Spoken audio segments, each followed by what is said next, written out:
My name is Kyle. I'm from Oregon. And this happened in the summer of 2016 when I was 19. I went on a weekend camping trip with two of my closest friends, Jake and Ryan. We just graduated, wanted to do something old school before we all went our separate ways. Jake picked a spot deep in the Umpqua National Forest, somewhere off the trails. No tourists, no families, just us and the trees. The drive out took almost 6 hours. The last 30 minutes, no cell signal, no GPS, just forest roads, and trees so thick they made the sky look like dusk. We set up our tents around 6:30 p.m. Fire was crackling. Jake had a Bluetooth speaker. We cooked, laughed. Everything felt perfect. Until around 11 p.m. That's when we first heard it. Not an animal, not wind, not even a branch breaking. Just a whistle. It wasn't loud, but it wasn't far either. One long, slow whistle, coming from somewhere just beyond where the firelight ended. We froze. Ryan joked, probably just whined through the trees. But wind doesn't whistle like that, and it never happened again. Not that night, but something felt off. The air got colder. The woods felt quieter, like they were listening. We all slept in our separate tents. I woke up around 2:30 a.m., needing to pee, stepped outside, and that's when I noticed there were footprints near our fire pit. Fresh, but not from boots, not barefoot either. Just strange, almost like someone had walked in circles. I thought about waking Jake or Ryan, but didn't. I did my business, crawled back into my tent, zipped it up, tried to sleep, but I swear, right before I drifted off, I heard the whistle again, closer, and this time, it was followed by a voice. It whispered, "Kyle." The next morning, I didn't say anything about the footprints or the voice. I thought maybe I imagined it. You know how your brain plays games in the dark? I convinced myself. It was nothing. Jake and Ryan were already up, making coffee over the fire. Everything looked normal. No broken branches, no signs of anyone else. Just the forest, still, huge, and empty. But I couldn't stop thinking about the footprints, or that voice. Later that afternoon, we hiked deeper into the woods, found a small stream, even jumped in. Felt good, like we were just three dumb kids again. Around 4 p.m., it got weird again. Ryan noticed something first. We were heading back to camp and past a tree. It had a mark on it. At first, we thought it was a carving, just some camper etching their name. But it wasn't initials or symbols. It was a word, one word, scratched deep into the bark. "Listen." We all stared at it. No one said anything for a minute. Then Jake laughed it off. Probably just some edgelord hiker. But we didn't laugh, because the carving looked fresh, like someone had made it recently. We made it back to camp just before sunset. We didn't talk about the tree, or the whistle, or how the woods suddenly felt, like they were watching. That night, we sat by the fire again. No music, just the sound of the fire crackling, and the wind in the trees. Around 11:30 p.m., it happened again. The whistle, long, slow, closer than before. Then footsteps, not running, just one step, then another, like someone pacing around us. But we saw nothing. The woods were dark. He turned pale, said he wanted to go. Right now. Jake didn't argue this time. We rushed back to camp, tried to take down the tents. That's when we heard it again, the whistle. But it wasn't the same. This time, it came from multiple directions, fast, short, like signals. We froze. Then, we heard footsteps, running, circling, fast, leaves crunching, branches cracking. Jake dropped everything and yelled, "Go!" We grabbed what we could and ran. No plan, no trail, just ran. I don't know how long we were running. Felt like hours, felt like minutes. But then I tripped. I hit the ground hard. My flashlight flew from my hand. I couldn't see anything. Couldn't hear Ryan. Couldn't hear Jake. Just breathing. Heavy. Panicked. Then I heard it. Close. Too close. Right behind me. The whistle. And then a voice. But it wasn't like before. It was louder, clearer, and wrong. Like it didn't know how to speak. It said, "Kyle, stay!" I got up, ran, didn't look back, didn't care what I dropped, just ran. And eventually, I saw something. Headlights. Jake's car. I burst out of the tree line, fell to my knees, screamed his name. They were already there. Ryan was bleeding from his arm. Jake's shirt was torn. We didn't ask what happened. We jumped in. Jake floored it. Didn't stop driving for 3 hours. None of us spoke. Not that night. Not for days. But that wasn't the end. Because what we saw in the rearview mirror still keeps me up at night. It's been 7 years. I still don't go near the woods. Not alone. Not with friends. Not at all. After that night, things were never the same. We left Oregon the next day. No one told our families the truth. We didn't file a report. We didn't call the Forest Service. We just ran from it. Mentally, physically, completely. But it didn't run from us. The first night back, I couldn't sleep. I kept hearing it. In my head, in the wind, in the walls. That whistle. Not loud, not constant. Just there. Right when I was about to fall asleep. Jake called me 2 days later. He asked if I was sleeping okay. Said he'd heard his name whispered in his backyard. I laughed, said, "You're just stressed." But I knew what he meant, because I had heard mine too. Ryan refused to talk about it. He blocked our numbers, deleted his socials, moved to Arizona. We haven't heard from him since 2018. But last year, Jake sent me a photo. It was a tree, somewhere near his parents' cabin, carved into the bark, in deep, jagged letters, Kyle. No explanation, no caption, just the photo. He died 2 weeks later, hiking alone, in a different forest. Coroner said it was an animal attack, but they never found the animal, or his eyes. I've changed my number, moved cities, deleted every post from that summer. But sometimes, even now, I'll wake up in the middle of the night, the room cold, the air heavy, and I'll hear it. Whistle, then, Kyle. Sometimes outside my window, sometimes behind my shower curtain, sometimes right behind me. So number, it didn't end in the woods. And this isn't a story about camping. It's a story about calling something. That doesn't stop calling back. So if you're ever out there, in the middle of nowhere, and you hear a whistle, don't answer, don't speak, and whatever you do, don't turn around. This was Kyle. If you're watching this, don't camp there. Ever. Camp 2. My name is Lauren.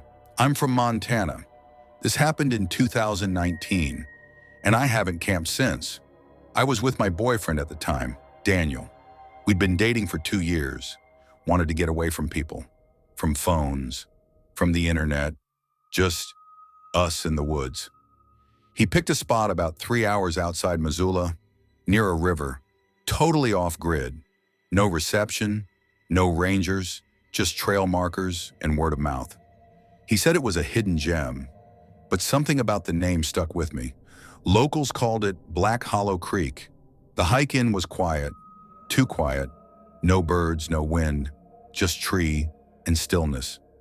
We reached the campsite around 6 p.m., set up our tent near the river bend, started a fire, cooked some food, shared a few laughs. But I remember feeling uneasy, like something was watching, listening. Around 9:30 p.m., Daniel said he needed to pee, walked into the trees behind us. I waited and waited, nearly 15 minutes. Then I called out, "Daniel?" No answer. I got up, started walking in the direction he went. That's when I heard it. Not him, not footsteps, just breathing, heavy, right behind me. I turned around. No one there. Then suddenly, Daniel came walking out from the other side, completely opposite of where he went in. I asked him, "Were you behind me just now?" He shook his head, said number, said he came straight back. We sat by the fire, tried to brush it off, but I couldn't shake the feeling that something had been standing behind me. And when we got into the tent that night, I swear, just as I zipped it closed, I saw a shape, a tall, dark figure, standing at the tree line, still, unmoving. Then it stepped out of sight. That night, I barely slept. I kept hearing sounds outside the tent. Small things at first, twigs cracking, leaves shifting, but nothing big enough to be an animal. Around 2:30 a.m., I felt it. Not a noise, not movement. Breath, warm, slow, just inches from the tent wall. Right where my head was. Daniel was asleep beside me, snoring lightly. I froze, didn't make a sound. And then it exhaled again. Longer this time, like it knew I was listening. I slowly reached for my phone. No signal, no light, battery nearly dead. I didn't dare unzip the tent, didn't even want to blink. The breathing continued, for what felt like forever. Then, silence. I waited 5 more minutes before whispering, "Daniel, wake up." He groaned, rolled over.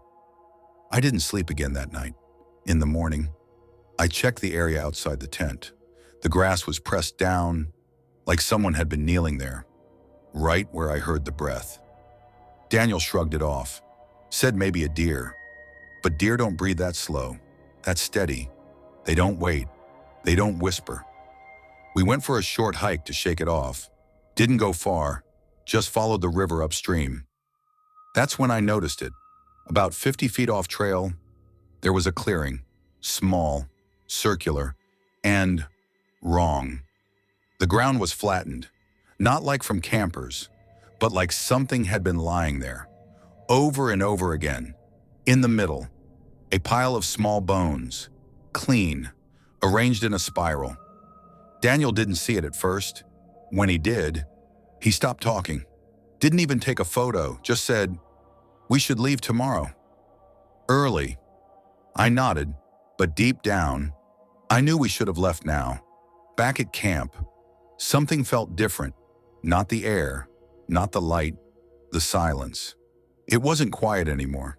It was heavy, like something was waiting for dark. We didn't speak much that evening, just sat by the fire, let it burn low. Daniel was quiet, too quiet, kept looking toward the trees, like he was waiting for something. Around 10:45 p.m., we both heard it, a single rock, landing in the center of our campsite, not tossed, dropped, no wind, no animal, just a small rock that hadn't been there a second earlier. Daniel stood up fast, spun around with the flashlight, nothing, just trees and dark. Then another rock, from the other side. He yelled out, "Who's there?" Silence. We put out the fire, went straight into the tent.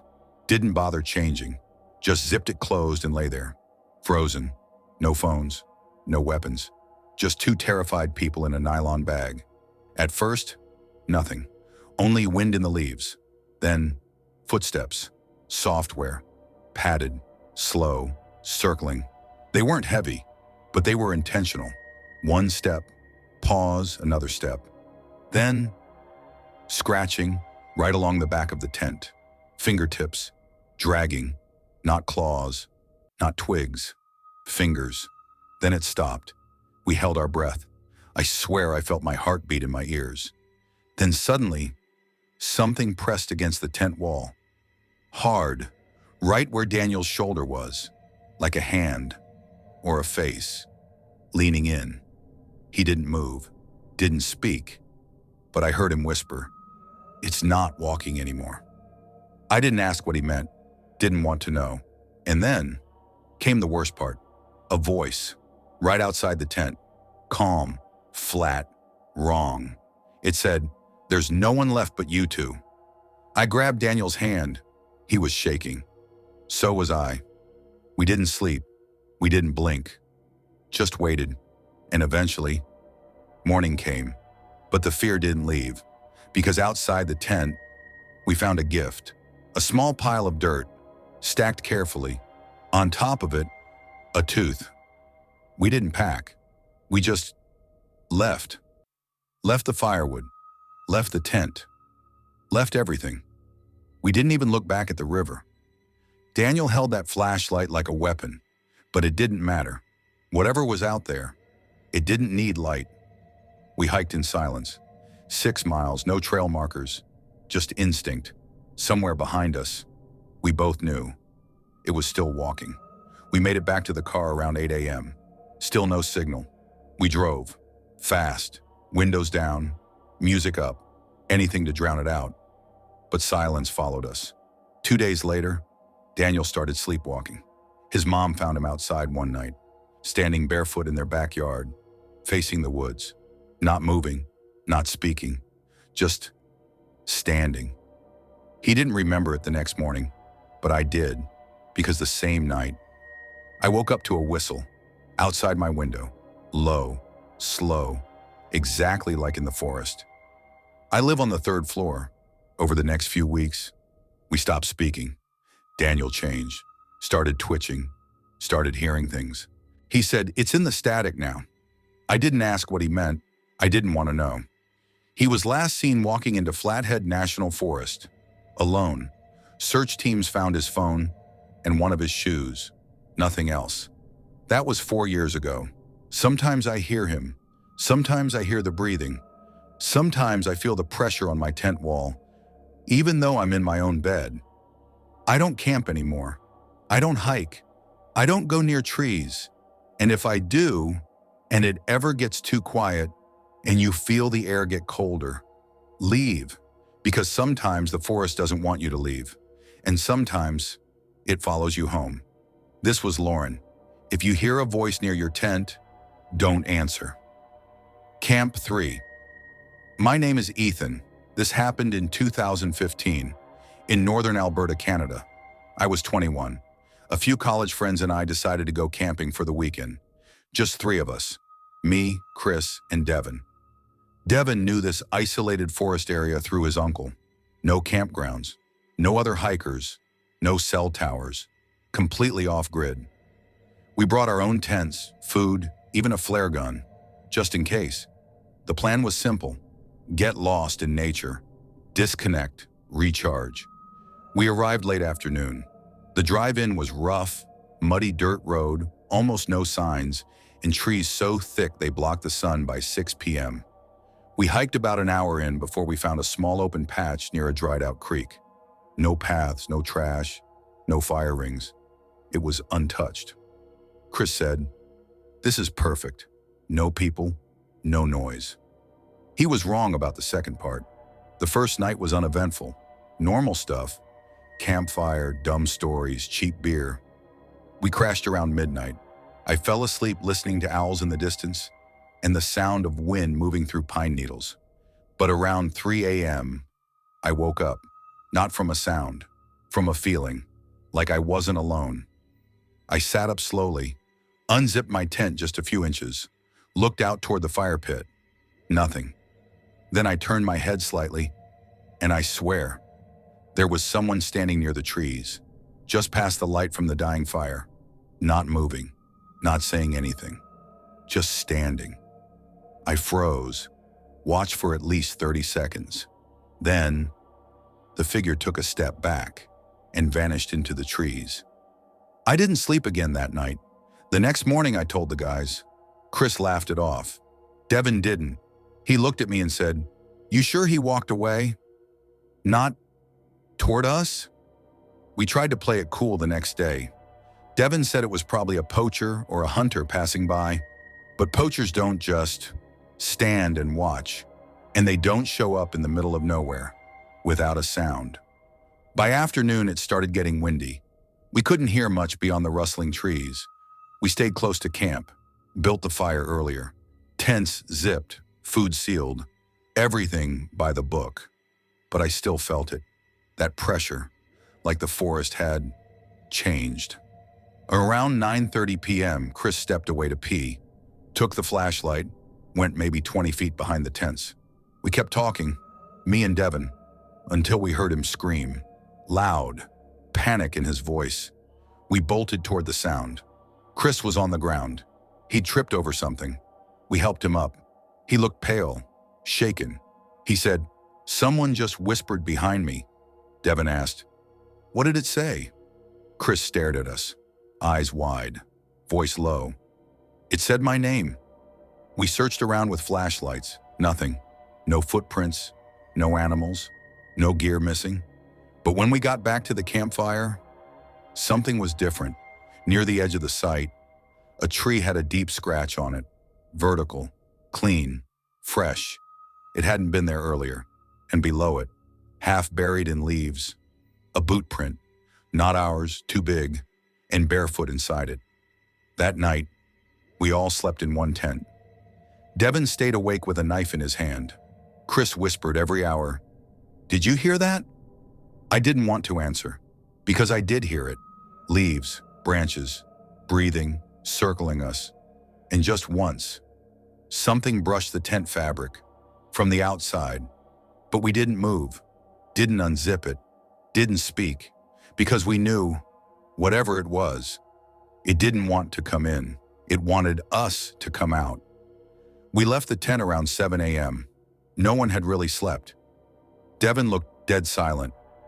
Chris was shaking. I didn't ask how long they'd been awake. I knew we all heard it. The movement, the breathing, the presence. We packed quickly. Didn't even bother with breakfast. Just shoved everything into our bags. But then, Devin asked, "Where's the flare gun?" We checked the tent. Not there. Checked the fire pit, the gear pile, my backpack. Gone. Chris looked at me and said, "Someone was inside the tent." I wanted to deny it, but deep down, I already knew. We agreed we'd hike back. Now no campfire, no trail breaks, just straight out. Devin led with the compass. I kept checking behind us, but the woods were too quiet. Not peaceful quiet, empty quiet. After about 40 minutes, Devin stopped. He said, "This isn't right." He pointed to a tree. On the bark, a piece of orange nylon cord, tied in a loose loop, from our tent bag. Then we saw another, 10 feet ahead, and another, and another. Breadcrumbs, leading deeper in. But we never dropped them. Chris whispered, "We're going in circles." And he was right, because 10 minutes later, we passed the same rock pile we built on night one. We were back at our campsite, but our tents were gone. Not collapsed, not torn, gone. All of it. Firewood, cooler, flashlights, even our footprints. Wiped away. Chris just sat down, didn't speak. Devin backed away from the clearing. That's when we heard it. Not footsteps, not whistling, not a voice. Laughter, low, dry, coming from inside the trees. Not close, but not far. We ran. Didn't care about direction, just ran. Branches cutting our arms, thorns ripping our shirts. And then we heard it again, closer, that same laughter. But now, it said something, one word. "Stay!" We didn't stop running, not until we saw a logging road. It looked empty, familiar. Or maybe we just wanted it to be. We followed it for miles, no map, no compass, just instinct and fear. Around 4 p.m., we heard a car, a single pickup, rusted, old, driven by a hunter named Mark. He didn't ask many questions, but when we told him what we saw, he didn't act surprised. He just said, "That trail's not on any map anymore." Locals avoid it, been doing that for decades. He dropped us at a gas station 40 minutes out. We didn't speak the entire ride. Devin moved to Alaska a month later, said he never wanted to see trees again. Chris dropped out of school, said he hears voices at night, that they laugh in his dreams, that the whisper says, "You saw me, now you belong." I tried to forget, tried therapy, tried medication, even tried writing this story down. But sometimes, even now, I wake up to find dirt on my carpet, like someone walked in, like something tracked mud from the woods. I live on the second floor, no pets, no open windows, and once, just once, I found a boot print by the foot of my bed. No tread, just bare sole, large, unfamiliar, and around the edge, a single scratch, like a nail had dragged across the wood. I don't go camping anymore. And if you ever do, don't follow unofficial trails, don't ignore your gut, and don't ever think you're alone out there. Because not everything in the woods lives there. Some things wait there, and when you leave, they might follow you back.